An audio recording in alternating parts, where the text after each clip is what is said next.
I didn't think it would fail, but I wasn't sure that success was a possibility. You want to embark on something, it's desirable to figure out if success is at least one of the possibilities. For sure, failure is one of the possibilities. Ideally, you want to try to bracket it and say success is in the envelope of outcomes, and I wasn't quite sure if that was the case. I mean, I think success on an academic level would have been quite likely, because you can publish some useless paper, because most papers are pretty useless. How many PhD papers are actually used by someone ever?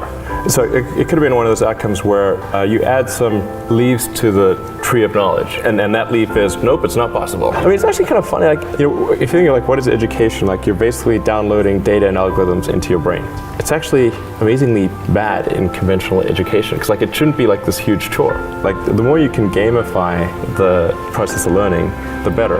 Like, for my kids, I do not have to encourage them to play video games. I have to, like, pry them from their hands, like crack. Drop that crack needle. And I think, unfortunately, like, a lot of education is very vaudevillian. You know, someone's standing up there kind of lecturing at people, and they've done the same lecture 20 years in a row, and they're not very excited about it. And that lack of enthusiasm, you know, is conveyed to the students that they're not very excited about it. They don't know why they're there. Like, why are we learning this stuff? We don't even know why. In fact, I think a lot of things people learn are probably there's no point in learning them, because they never use them in the future. Well, you have to say, like, I think don't stand back and say, well, why are we teaching people these things? And we should tell them probably why we're teaching these things. Because a lot of kids just in school kind of puzzled as to why they're there. And I think if you can explain the why of things, that makes a huge difference to people's motivation. Then they understand purpose. So I think that's pretty important, and just make it entertaining. But I think just in general, like, conventional education should be massively overhauled, and I'm sure you very much agree with that. But I mean, the analogy that I sometimes use is, if you've seen like Batman, like the Chris Nolan movie, like the recent one, and it's pretty freaking awesome.